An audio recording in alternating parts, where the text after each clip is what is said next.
Bonjour à vous tous, bienvenue. Nous sommes ensemble jusqu'à 14h avec, comme chaque jour, vos initiatives, vos créations et notre patrimoine.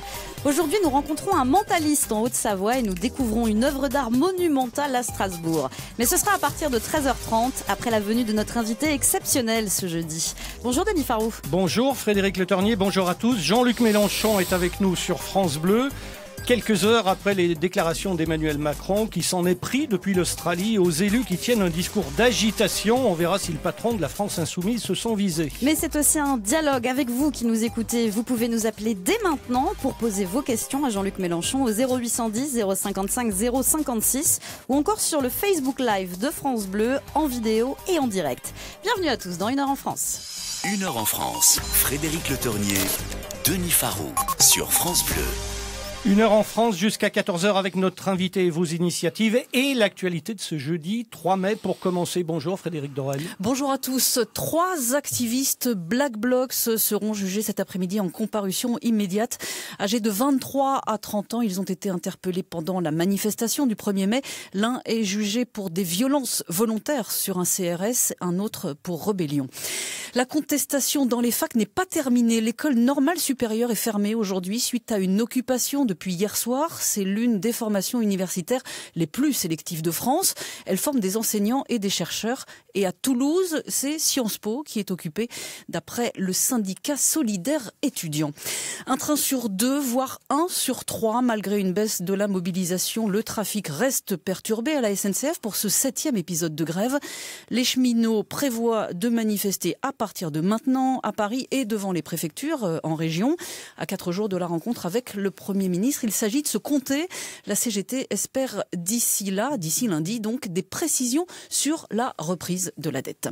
Emmanuel Macron est en Nouvelle-Calédonie. 6 mois avant le référendum sur l'indépendance, le chef de l'État prévoit notamment de se rendre à Ouvéa, ce qu'aucun de ses prédécesseurs n'a fait depuis les événements sanglants d'il y a 30 ans.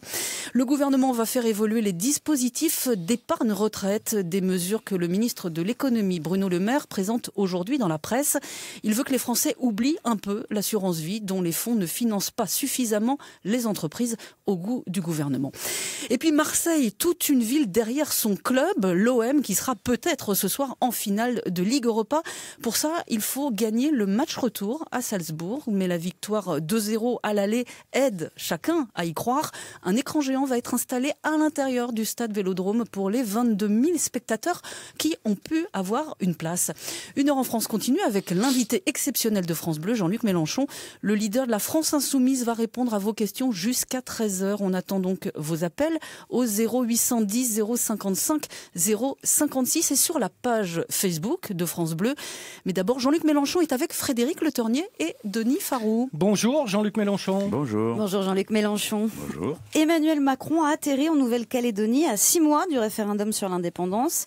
C'est avant de décoller d'Australie qu'il s'est exprimé sur la situation en métropole au lendemain du 1er mai qui a été violent à Paris avec les casseurs. Le président a estimé que des élus avaient leur part de responsabilité en tenant constamment un discours d'agitation.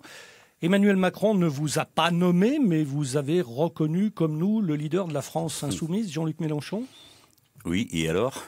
Oui, bien sûr, je pense que le propos m'est adressé.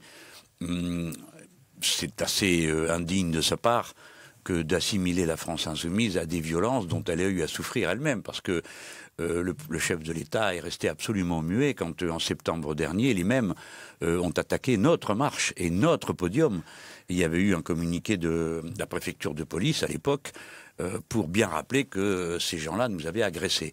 Donc, il sait très bien que je suis en désaccord absolu avec les méthodes qui ont été déployées par ces groupes violents, et je peux m'en expliquer si vous m'interrogez, parce que ce n'est pas seulement la question de la violence qui est en cause, qui suffirait à en condamner la pratique, ni même l'escalade, que je condamne également, mais surtout que je pense que ceci n'est pas une stratégie révolutionnaire, c'est juste un coup de main qui est donné à nos pires ennemis. Alors, je précise que vous avez dénoncé tout de suite les violences évidemment des 1200 casseurs présents à la manif et la confiscation du 1er mai. Oui.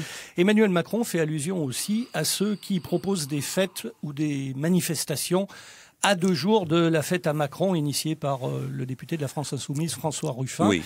Une manifestation pot-au-feu, comme il dit, pour montrer le côté populaire, c'est ça? À la fois populaire, festif, il y aura des chars qui seront là. La France Insoumise est entièrement mobilisée pour la réussite de cette marche. J'espère qu'on sera très nombreux, festifs, tranquilles, joyeux. Et s'il en est autrement, ce ne sera pas de notre fête, et je ne souhaite pas qu'il en soit autrement. Mais l'intitulé de la manifestation, la fête à Macron, peut être prise aussi comme on va lui faire sa fête au président. Et c'est le côté irrévérencieux qui ne plaît pas peut-être en plus haut point. Je pense qu'il supporte pas l'opposition. Il comprend pas et il traduit d'une manière anxieuse le doute qu'il a sur lui-même. C'est lui qui a dit une fois « je suis là par effraction ». Une autre fois, il a dit « si je suis élu, c'est une marque du romantisme des Français ». Certainement, mais c'est pas que par romantisme qu'il a été élu. Et puis, il n'arrête pas de dire « Mélenchon, on n'accepte pas le résultat ». Mais j'ai jamais dit ça, moi. Donc, il y a une anxiété sur lui-même. Mais je vais lui remplir son cabas de midi. Pour l'instant, les seuls responsables politiques aient fait preuve de violence physique, ce sont les membres de La République En Marche. C'est une députée qui a mordu un taxi et un député qui a frappé quelqu'un d'autre avec un casque. Aucun d'entre nous ne s'est jamais abandonné à ce genre de violence. Donc je pense qu'il devrait balayer devant sa porte avant de faire la leçon aux autres. Il est plus direct aussi. Il y a carrément un affrontement frontal, si j'ose dire, avec Emmanuel Macron qui dit que vous n'avez pas accepté la défaite à la présidentielle. Quelle drôle d'idée. Mais bien sûr que non, j'accepterai jamais notre défaite et on attendra la prochaine élection pour recommencer. Mais qu'est-ce qu'il veut dire par là? Il doute de lui à ce point. Il est tellement persuadé qu'il est là par effraction que tous les 5 minutes, dès qu'il entend parler de quelque chose, il dit ça y est, c'est Mélenchon qui vient me faire les poches. Alors oui, on le combat, mais politiquement, avec les armes de la démocratie, de la mobilisation populaire. C'est pour ça que je suis si fâché contre les violences, parce qu'elles bloquent la mobilisation populaire. Mais par conséquent, nous en accuser, c'est indigne. Puis alors faire ça en Australie, franchement, il y a d'autres endroits. Hein. On vous avait promis des auditeurs et des internautes, Jean-Luc Mélenchon. Alors Jean-Luc Mélenchon, Caroline nous a posté une question sur le Facebook Live de France Bleu que vous pouvez suivre en direct. La voici. Vous ne cautionnez pas la violence, mais ne comprenez-vous pas la colère des gens, de ces casseurs du 1er mai? Alors, attendez, la colère, je ne me contente pas de la comprendre, j'essaye d'en organiser l'expression sociale et politique. Mais ceux qui se livrent à de la violence, après tout, si c'est leur mode d'action, eh bien qu'ils appellent, eux, à des manifestations de violence. Pas qu'ils viennent dans les nôtres, récupérer politiquement et détruire notre message. Parce que quand on a fini une journée comme celle qu'on a passée le 1er mai, plus personne ne parle. Des infirmiers et des infirmières qui étaient là, des cheminots, des gaziers, des électriciens. Oui, et c'est là que vous avez parlé de confiscation. Mais nous nous faisons confisquer et récupérer. Bon, après, il y a une autre discussion qui est, est-ce que c'est une méthode de combat? Mais on a quand même le droit de parler, non? On peut dire que c'est pas une méthode de combat efficace. Je parle avec le poids de l'expérience. Je sors pas de l'œuf. J'en ai vu des choses. J'en ai vu des attaques de ce type. À quoi ont-elles mené? Et dans les pays où on a été encore plus loin, ça a mené à quoi? La bande Abadère, ça a mené à quoi? Les brigades rouges, ça a mené à quoi? Et même ceux que moi-même j'ai soutenus contre le général Pinochet et qui pratiquaient la lutte armée, qui est mort les premiers? Les nôtres. Donc je le dis aux jeunes gens qui pensent que c'est une stratégie révolutionnaire, vous ne m'impressionnez pas parce que vous parlez fort. Je vous dis que vous êtes en train de faire une erreur. Vous stérilisez la lutte et vous la divisez. Quant à la violence dans la société, je voudrais bien que, vous voyez, nous sommes encore en train de parler du 1er mai uniquement sur ce registre. On peut parler la fête à Macron de samedi. Vous allez prendre des mesures de sécurité supplémentaires. On vu ce qui s'est passé le 1er mai. D'abord, je voudrais finir sur la violence. Parce que je comprends que des gens soient indignés. La violence de la société, elle est immense. Vous voyez, il meurt 565 personnes au travail tous les jours. On en parle jamais. Il n'y a jamais un journal télévisé ou un journal radio qui commence par une information sur un ouvrier est mort ici, 2 autres sont morts. Il y a un paysan qui se pend tous les 2 jours de misère, de tous les types de misère. Et notre société est muette sur ça. Vous, moi, quand on va rentrer chez nous ce soir, on va trouver dans la rue des gens en train de dormir au froid.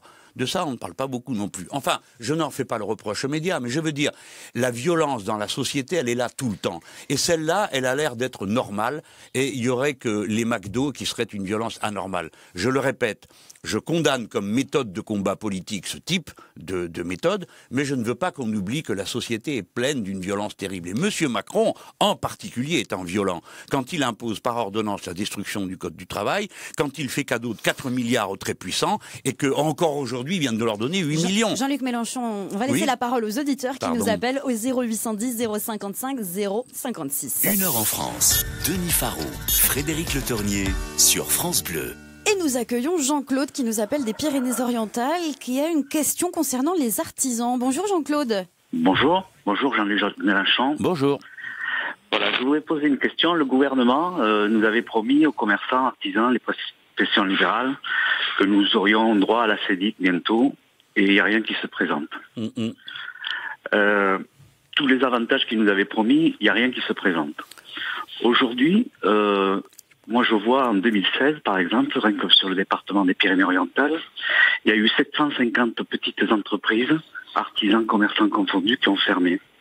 Alors dans votre prochain programme, qu'est-ce que vous proposez pour ces gens-là aujourd'hui, parce qu'eux aussi sont dans la misère? Mais bien sûr, je le sais, figurez-vous, j'en suis bien conscient. Et ça devient de plus en plus dur, quoi. Mais évidemment, pourquoi? Et il faut toujours essayer de se demander comment les choses s'organisent pour arriver à un tel résultat. Parce que là, nous avons affaire à des gens travailleurs, des gens compétents. Enfin, je veux dire, sinon, vous n'avez pas de commerce, si vous n'avez pas votre petite entreprise, si vous ne savez rien faire. C'est donc que vous êtes capable d'apporter un service à la société. Que se passe-t-il?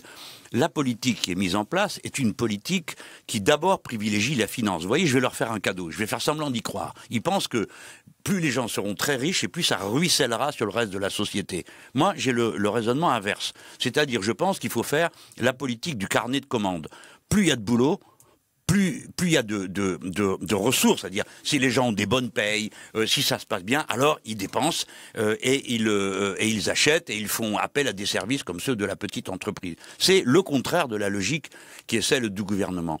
Après, je pense que on ne devrait pas traiter de la même manière sur le plan de l'imposition, sur tous les plans qui représentent des dépenses pour les entreprises, les petites entreprises et les grandes, parce que c'est pas de même nature. Et vous verrez que le moment venu, quand nous commencerons à appliquer notre programme de relocalisation, normalement vous devriez pouvoir respirer. Je parle d'une autre. Mais puisque vous êtes dans les Pyrénées-Orientales, je me rappelle que les petites entreprises du bâtiment, il y a 2 ans de ça, quand je passais, protestaient parce que elles disaient les travailleurs, le statut des travailleurs détachés est en train de nous ruiner parce qu'on fait venir des travailleurs qui coûtent moins cher que ceux qu'on trouve sur place. Eh bien, non seulement le gouvernement n'a rien fait, mais il a voulu faire croire qu'il avait fait quelque chose. Je vous signale qu'à cette heure, les dispositions européennes prévoient que les travailleurs détachés continuent à payer leurs cotisations sociales dans leur pays d'origine. Ça veut dire qu'ils coûtent toujours moins cher que ceux que vous pourrez employer si vous prenez des gens qualifiés que vous connaissez autour de vous dans votre département, à Perpignan, à Caluire ou que sais-je encore. Jean-Claude a une réponse très complète de la part de Jean-Luc Mélenchon, qui est notre invité jusqu'à 13h30. Vous avez une question Non, Vous avez une question sur complète. Facebook, une question parmi les questions, Frédéric. Oui, le Facebook Live de France Bleu, Alexandre, qui demande à Jean-Luc Mélenchon s'il n'y a vraiment aucune réforme qui vous plaît dans le gouvernement actuel. Il n'y en a pas une à laquelle vous adhérez? Non, en effet, aucune. Parce que... Depuis 1 an? Oui, parce que depuis 1 an, c'est le rouleau compresseur. On a dit, cet homme, le président Macron, a dit écoutez, moi je suis ni de droite ni de gauche, il est surtout de droite, parce qu'on n'a jamais vu ça. Même les gens de droite finissent, ceux des Républicains, par dire écoutez, arrêtez, c'est trop. Avec la suppression de l'exit tax, ça s'appelle comme ça, c'est 800 millions qui vient encore de donner aux très riches. Alors bon, à la fin, que voulez-vous? Qu'est-ce que vous voulez que j'approuve? La loi sur quoi? L'abolition du Code du travail, le traitement qui est fait à l'hôpital. Aller dans n'importe quel hôpital, les gens en peuvent plus. Demandons-nous pourquoi on en est là. C'est bien parce que il y a une politique qui ne part pas de la demande, de l'intérêt des gens, de la vie quotidienne, de quoi on a besoin. Et on fait croire à tout le monde qu'il n'y a pas d'argent dans ce pays. Mais c'est pas vrai. Il n'y a jamais eu autant de millionnaires.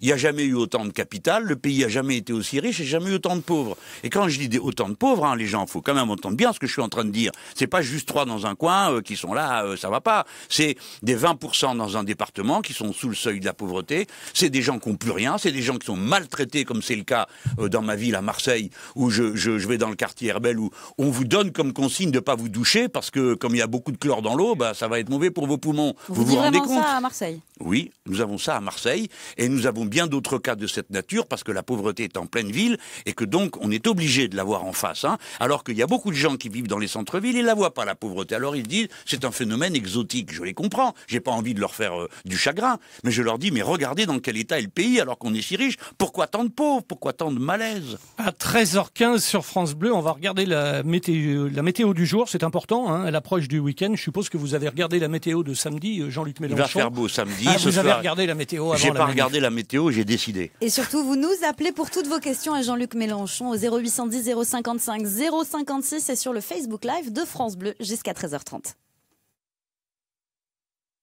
Pour emporter France Bleu partout avec vous, s'informer, se divertir, télécharger et installer gratuitement l'application France Bleu sur votre smartphone. Le temps reste instable sur la Corse avec des averses localement orageuses une bonne partie de la journée. En région Provence-Alpes-Côte d'Azur, sur les Alpes, les nuages sont majoritaires et il neige sur les reliefs au-dessus de 2000 mètres. Près du golfe du Lion, le ciel hésite entre nuages et éclaircies avec un mistral et une tramontane qui souffle entre 80 et 100 km/h en rafale. Sur le sud-ouest, le ciel est plus souvent nuageux avec des pluies ou des averses éparses. Il fait 15 à Lille, 17 à Paris, 13 à Bordeaux, 21 à Nice et 23 à Marseille.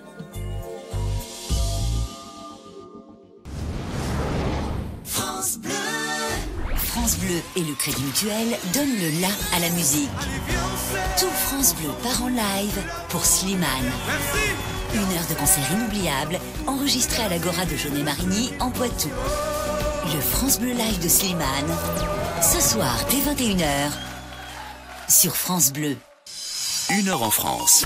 Denis Farou, Frédéric Le Tornier sur France Bleu. 1 heure en France exceptionnelle aujourd'hui avec notre invité jusqu'à 13h30. Et vous, auditeurs de France Bleu, vous pouvez poser toutes vos questions à Jean-Luc Mélenchon, le leader de la France Insoumise. Vos questions au 0810 055 056 ou sur le live, le France Bleu Live, le Facebook Live de France Bleu.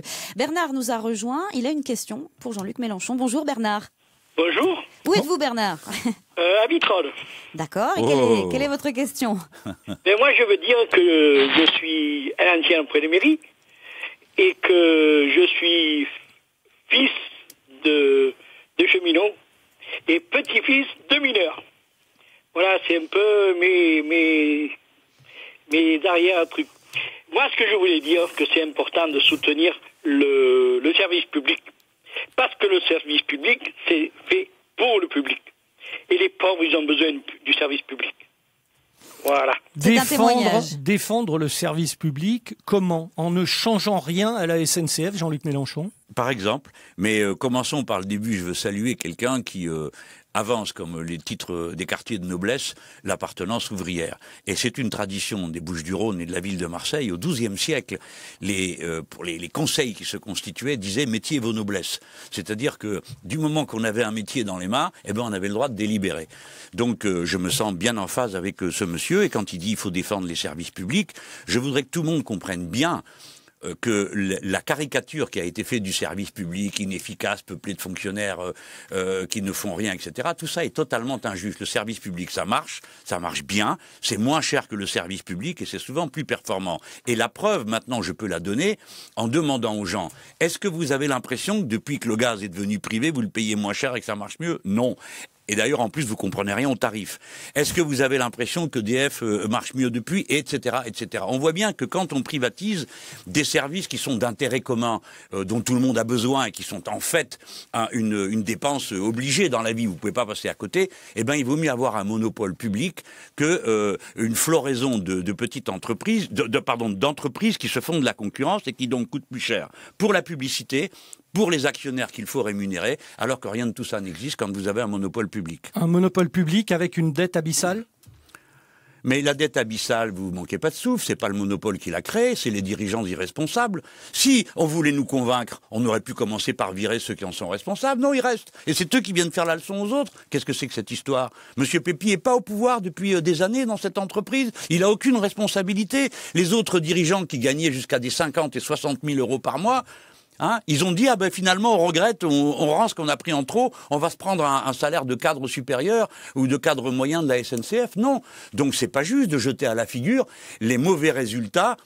Et puis d'abord, dans ces résultats, moi je demande à voir. Enfin, il y a des gens qui sont très contents de la dette. Hein. C'est les banques qui ramassent 10 milliards tous les ans, ils sont contents, ils trouvent ça bien. On pourrait se demander si tout ça n'a pas été organisé. Enfin, est-ce que vous avez l'impression que les autoroutes vont mieux depuis qu'elles sont privatisées? Est-ce que vous êtes content de penser, chaque fois que vous payez l'autoroute, que vous payez des actionnaires? Donc le service public, il marche. Commençons par dire ça.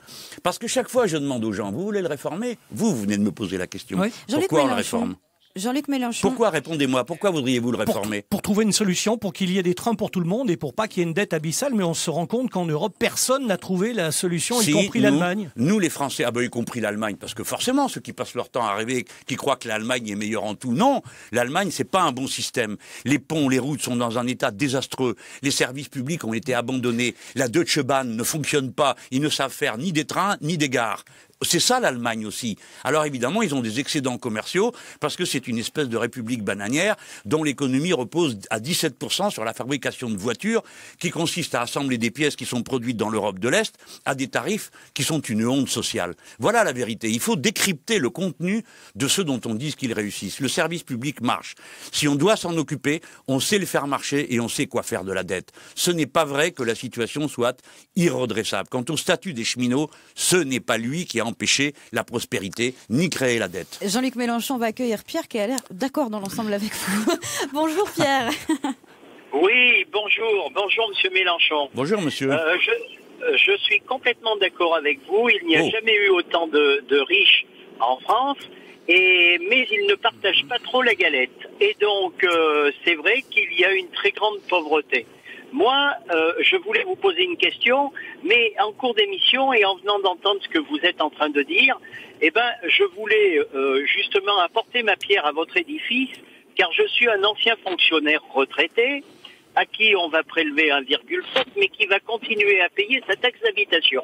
Donc je vais avoir une double peine, après avoir cotisé 43 ans. Bon, bref, ceci étant, au niveau des fonctionnaires, je vous rejoins complètement et je vais vous dire quelque chose. Dans la grande administration pour laquelle j'ai travaillé durant toutes ces années, nous avions des huissiers de justice payés par l'administration. Donc ces gens-là recouvraient la dette au profit de l'État lorsqu'il y avait des impayés, etc., etc. Il faut arriver à nous poser une question pour laisser de la place aux autres auditeurs. Pierre qui a appelé du Puy-de-Dôme. Vous avez une question précise à poser à Jean-Luc Mélenchon ou alors on s'arrête là au niveau du dialogue? Allez-y. Non. Je voulais lui demander ce que lui, il allait faire au niveau de la fonction publique, puisque pour continuer, je voulais simplement dire que après un examen sur plusieurs années, on s'est aperçu que maintenant qu'on a donné le recouvrement de la dette au privé, ça coûte 9 fois plus cher à l'État. On va laisser Jean-Luc Mélenchon réagir. réagir. On a l'impression quand même d'être en campagne électorale et que c'est comme s'il y avait une présidentielle dans quelques mois et que chacun apporte son programme. Non, je sais pas. C'est frappant. Ça veut dire que l'élection qui vient d'avoir lieu n'a rien purgé. Les gens ont le sentiment que, normalement, ça sert à ça, la démocratie. On va pas régler à coups de bâton, on règle ça par des bulletins de vote. Normalement, une élection, elle purge une situation. On dit, voilà, on a choisi ceci ou cela. Les gens ont l'impression que continue la mystification. Un deuxième tour où il y a Madame Le Pen, une table ou une chaise est élue en face d'elle. Bon. Donc, c'est un deuxième tour qui n'a rien voulu dire. Et au premier tour, nous sommes arrivés à 4 dans un mouchoir de poche, n'est-ce pas? Et la masse du peuple français a l'impression d'être toujours en train de tourner en rond dans les mêmes problèmes qu'avant et de s'être fait avoir une fois de plus par un gars qui leur avait dit je suis pas de droite et qui finalement apparaît très à droite. Mais là, le monsieur vient de nous poser une question intéressante parce que les gens sont en train de découvrir morceau par morceau ce que ça veut dire de tout privatiser. Bon, je suis pas sûr que tout le monde ait bien compris. L'huissier qui récupérait les sous pour l'État, c'était une fonction de l'État. Et maintenant, c'est une fonction privée. Mais c'est l'ancien régime, ça. C'est les fermiers généraux. Sous l'ancien régime, c'était des gens, des privés, qui récoltaient l'État, l'impôt pour l'État. On va avoir la même chose avec l'impôt à la source. Vous allez voir le bazar qui arrive. Et quand vous écoutez les importants de la société, et à chaque fois que vous dites, ça serait normal que ceux qui ont beaucoup partagent et payent au moins, proportionnellement au moins autant que les autres, on vous dit, non, quand même, ils vont s'enfuir. On se croirait à l'ancien régime. Les nobles pensaient qu'ils n'avaient pas à payer, que c'était pas moral, que c'était aux autres de le faire. Quand vous vous entendez qu'une marque comme Apple, il n'y a pas plus puissant, d'accord? Ces gens-là, ils payent 50 € d'impôts en euros, hein, d'accord? 50 € d'impôts chaque fois qu'ils gagnent 1 million. Il y a quelque chose qui ne va pas, c'est 0,005% de leur chiffre quand on a un taux d'imposition pareil. Les gens, moi, ce que je veux vous dire, si vous partagez pas vous qui m'écoutez, on vous fait croire ballot que c'est à vous qu'on va prendre. Non, si les importants, si les grosses sommes d'argent donnent pas lieu à un partage plus équitable, non seulement entre eux et les petites gens, mais aussi même en entreprise, vous trouvez normal que le gars qu'on a eu tout à l'heure au téléphone, lui, il paye 30% au total, hein, d'impôts de toutes sortes. Et la grande entreprise, la très grande, elle paye à peine 8%. Ça peut pas durer, ça. Il n'y a pas besoin d'être un aigle pour comprendre que ça peut pas durer. On a une question Facebook et puis un auditeur. Oui, Emmanuel qui nous a envoyé cette question sur le Facebook Live de France Bleu. Ça revient sur ce que vous disiez. Que comptez-vous faire pour récupérer les déçus de Macron? Ah, mais moi, je récupère rien du tout. Je demande à être récupéré, moi. C'est pas pareil. Si vous vous êtes aperçu ou vous vous êtes trompé, eh ben réfléchissez et demandez-vous qu'est-ce qu'il vaudrait mieux faire pour le pays. Il faut d'abord penser à qu'est-ce qui est bon pour tous. Quel est l'intérêt général? Puis après, vous regardez ce que les uns et les autres proposent. Si vous croyez que votre principal problème dans la vie, c'est l'arabe du coin, ah ben là, forcément, vous n'allez pas voir le vrai important. Le vrai important, c'est le banquier qui vous a fait les poches. Donc, je dis ça un peu par manière de provocation, mais je demande aux gens de réfléchir profondément. Tout le monde aime son pays, quelle que soit son opinion, j'en suis certain. Mais maintenant, il faut choisir ce qui est l'intérêt général. Et il n'y a pas de bonne politique quand on méprise le peuple. Hein, voilà. Quand on a un président de la République qui dit que dans les gares, il y a des gens qui sont rien parce qu'ils n'ont pas réussi, quand il les traite de fainéants depuis l'étranger, il se trompe, il comprend pas le pays. Nous sommes un pays profondément égalitaire. Vous savez, les gens, comment vous faites quand vous râlez? Vous voyez quelque chose qui vous plaît pas, vous dites, ah ben dis donc, si tout le monde faisait comme ça. Ça veut dire que nous autres, les Français, on pense que ce qui est bien, c'est ce que tout le monde peut faire. Et il n'y a pas de mal à être égalitaire, hein, parce que comme c'est l'inégalité, vous voyez bien à quelle misère on est condamné. 13h26 sur France Bleu avec Jean-Luc Mélenchon, un auditeur, une auditrice. Oui, et toutes vos questions jusqu'à 13h30 au 0810 055 056. C'est Lucien qui nous appelle de l'Hérault. Bonjour Lucien. Oui, bonjour.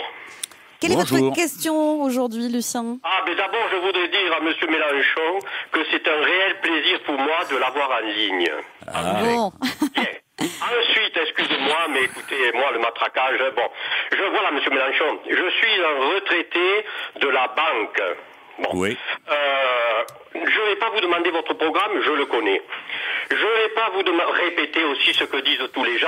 La situation catastrophique dans laquelle nous nous trouvons, je la suis tous les jours. Alors dites-nous ce que vous voulez lui demander. Elle est directe pour vous. Il me semble que votre mouvement, la France Insoumise, ne fait pas le nécessaire pour s'implanter dans le pays. Ah. Par exemple, j'ai connu une époque où, mettons, le PS avait des sections un peu partout, le PC des cellules un peu partout, la France Insoumise, j'entends Jean-Luc Mélenchon... Votre question, Lucien, c'est sur le déploiement de la France Insoumise en France. Qu'est-ce qui est prévu? Bon. Jean-Luc Mélenchon, vous me faites de la peine, là, avec tout le mal qu'on se donne, vous me dites qu'on le fait pas. Alors voilà, on a créé des groupes d'action et les gens créent librement des groupes d'action, ils entrent et ils sortent suivant leur... Il y en a 5000 dans tout le pays. Vous avez vu qu'on est passé de Mélenchon, on disait ah, il est tout seul, tout ça. Bon bref, maintenant il y a 17 parlementaires.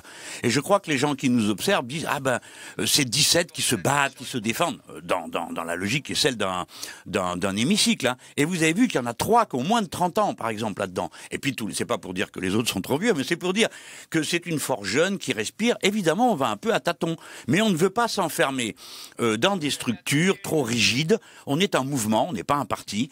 Et je me méfie de l'approche des municipales qui pourrait susciter des arrangements. Et moi, je ne veux pas de tambouille. Donc, ce que j'ai à dire aux gens... Pas de tambouille et même pas une date pour nous dire quand vous serez candidat ou pas à Marseille. À quoi ? Pourquoi il faut que je sois candidat à Marseille? Ben écoutez, je veux bien en parler d'abord parce qu'il y a un match extraordinaire ce soir. C'est quoi votre pronostic pour ce soir, Jean-Luc Mélenchon? Une question de Pierre sur le Facebook Live. Et après, on fera le pronostic sur les municipales. Voilà. Marseille. L'OM ce soir va finir d'essorer ceux qui sont passés l'autre soir au Vélodrome. Salzbourg. Voilà, Salzbourg. Alors c'est la ville natale de Mozart. Alors bien des tendresses de notre part, mais il faut pas exagérer. Moi, j'étais prêt à beaucoup de mansuétude jusqu'au premier croche-pied. Alors là, ça a été terminé. Je me suis dit, ça, c'est pas des façons de faire. Bon, je plaisante, bien sûr. Moi, je suis pas un connaisseur. Je suis pas capable d'apprécier toute la finesse d'un match. Mais je suis capable de me passionner, de vivre avec les autres des événements qui. Vous êtes un plus grand connaisseur de politique et vous vouliez nous dire un mot des municipales. On vous écoute. Oui, parce que les municipales. Alors voilà, j'arrive à Marseille, bon, les gens m'élisent, je suis candidat, ils m'ont élu député, et alors après tout le monde me saute dessus, on me dit maintenant la ville, et puis quoi encore, attendez, du calme, une ville, c'est la deuxième ville de France, et c'est certainement une des pôles d'attraction de l'esprit français, on regarde là-bas, une ville qui a 2600 ans, il n'y en a pas beaucoup en France. Bon, pour moi, je prépare les municipales, pas moi, personnellement, Jean-Luc Mélenchon, il y aura des listes insoumises dans tous les arrondissements de Marseille, et donc faut travailler avec sérieux les gens. C'est pas de dire viens papa Mélenchon avec ta baguette magique et tu vas nous faire gagner. Il s'agit de sortir de chaque quartier les personnes engagées dans la vie associative, dans la vie syndicale, qui vont être capables de faire des listes et de convaincre les gens qui les entourent de voter pour eux. Marseille, vous n'avez pas envie d'être maire de Marseille? Écoutez, qu'est-ce que je peux bien répondre à une question aussi piégeuse? Tout le monde a envie de tout dans la vie, vous savez. J'aimerais bien être grand et baraqué. Bon, voilà, c'est pas mon cas. Ah si, quand même, un peu. Merci, monsieur. Ça m'est très agréable. Je vous remercie, je reviendrai. Si vous le prenez comme ça, je suis d'accord.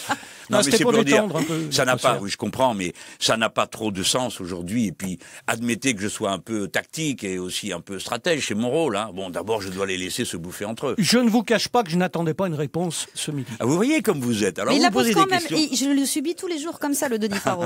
Oui, je vois. Merci. C'est normal de la poser parce que là-bas, tout le monde rêve de ça. Hein. Ah bah et oui. quand il tombe sur un type un peu comme ça, là, comme moi, qui est un peu carré à dire on commence par bosser, on discutera après de savoir qui fait quoi. Alors là, en effet, ça crée une ambiance bizarre. Mais je le dis aux gens, Marseille, en effet, a un maire. Premièrement, vous êtes priés de respecter ça jusqu'à la fin du mandat. Et deuxièmement, il y en aura un autre la prochaine fois. Oui, c'est vous je souhaite qu'il soit insoumis. Donc la suite au prochain épisode est peut-être sur France Bleu. Et pourquoi pas sur France Bleu, ça m'a l'air très bien. Et puis alors, bonne chance à l'OM ce soir. Allez l'OM. Merci Jean-Luc Mélenchon. À Lyon si je peux. Je dis au club, hein, si vous m'invitez, je viens à Lyon. Mais faut que je puisse aller de rentrer dans ça sera pour la finale de la Ligue Europa. Merci pour votre participation à 1 heure en France sur France Bleu avec les auditeurs et les internautes. Merci à tous, bonne journée. Merci Jean-Luc Mélenchon. Au revoir, merci de votre accueil. On poursuit 1 heure en France, en Haute-Savoie, avec l'expérience d'un mentaliste. C'est dans quelques minutes dans 1 heure en France. Et puis toujours une autre initiative, cette fois c'est à Strasbourg, avec le squelette d'un mammouth géant. France Bleu. Au petit matin sur France Bleu, Pascal Atenza